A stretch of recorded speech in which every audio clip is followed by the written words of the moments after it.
In this lesson, we're going to be talking about some real-world applications of derivatives besides particle motion.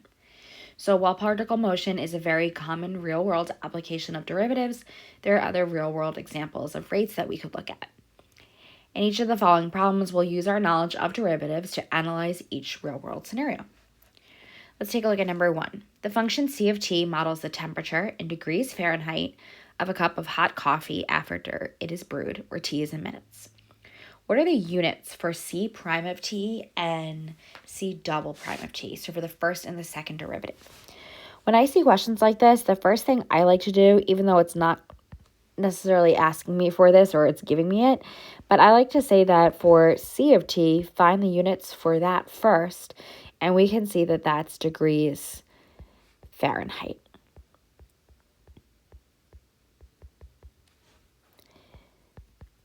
When we're taking the derivative of that, we're doing it with respect to time. So we're talking about the rate of change of degrees Fahrenheit per minute.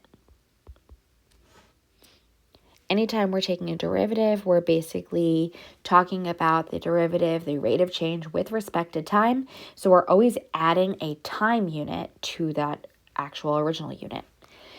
So if I apply that again and I try and find the second derivative here, this would be degrees Fahrenheit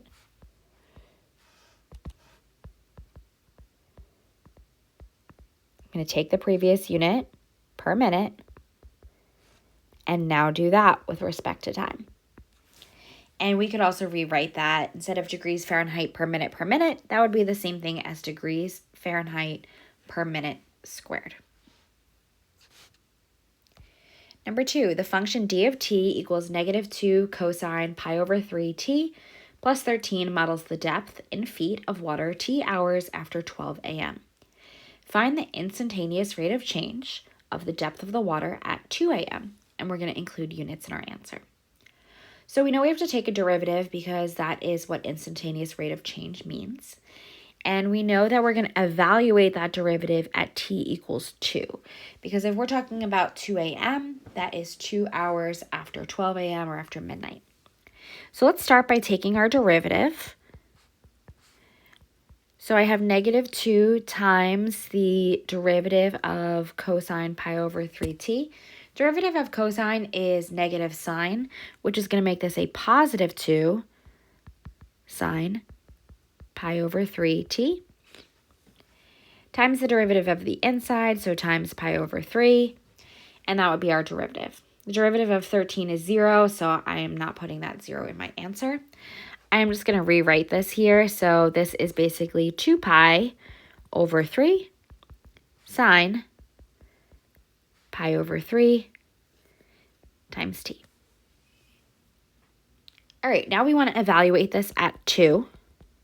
So I'm going to change the t in this problem, in this equation, to a 2. And that will look like 2 pi over 3. All right, once I have that, we could leave it like this if we're asked for an exact form, but we could also put sine of 2 pi over 3 into our calculator, and that would give us -1 over 2. If I clean that up, I'm going to get negative pi over 3 as my answer. Now we have to include units as well, so we're talking about the depth of water, so I'm going to say the depth in feet per hour. Okay. If you want to write that as negative pi over 3 feet per hour, that would be the more concise answer. Number 3, the height of a tree at time t in years is given by a twice differentiable function h of t. H of t represents the height of the tree. Select values are given in the table below. It asks us to use the data in the table to estimate h prime of 6. And then using correct units, we're going to interpret that. So 6 in our table is not given to us here. So in order to estimate that derivative, we are going to have to use average rate of change or slope. So h prime of 6 is approximately equal to rate of change is change in y over the rate of change of the x's and I'm going to get 4 over 3. So my answer here is h prime of 6 is approximately equal to 4 over 3 feet per years. And let's talk about what this means and interpret this derivative.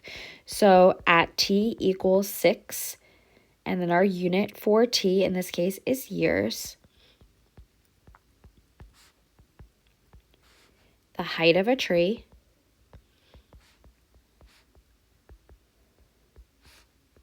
is increasing by 4/3 feet per year. If you watched my earlier video on interpreting the derivative, I am basically including time, the noun, basically what we're talking about, the height of the tree. I decide if it's increasing or decreasing based on the sign of the derivative, and then I make sure I include units at the end. Number 4, Leia takes a daily medicine to control her cholesterol. The amount of medication in milligrams present in her bloodstream after t hours is measured by m of t equals 15e to the negative 0.75 t. Find the rate of change of the remaining medication after 2 hours. So we are definitely going to be talking about the derivative here, so m prime of t. Now I'm going to use power rule here, but I also have, I'm going to use chain rule here, but I have to multiply by that negative 0.75. So I'll start by just doing the derivative of the exponential, so 15e to the negative 0.75t times the derivative of that inner function, according to chain rule, is negative 0.75. If I rewrite that, I get negative 11.25 e to the negative 0.75t. We're asked to find the rate of change at 2, so I'm going to substitute in 2 for my value of t. And since this problem doesn't actually say anything about rounding, it seems to be looking for an exact answer, I'm going to leave this as my answer right here. If you wanted to rewrite it as negative 11.25 e to the negative 1.5 by simplifying that exponent, you could do that as well. All right, last question here, number 5. People enter a line for an escalator at a rate modeled by the function f of t. People exit the escalator at a rate modeled by the function g of t. Which of the following inequalities indicates that the rate of change of the number of people on the escalator is increasing? So when we have something that's increasing, we need to know that the rate of change is positive. So when I just look at my answer choices here, I could cross out B and D because these are basically telling me something is negative, less than 0, or in this case, decreasing. Now that we've crossed off choices B and D, we're left deciding between A and C. Those both show a value that is positive, and positive is always associated with increasing. The difference between them is that in A, we're saying that the rate at which people enter the escalator and the rate at which people exit the escalator, if I subtract those, I'm going to get a positive value.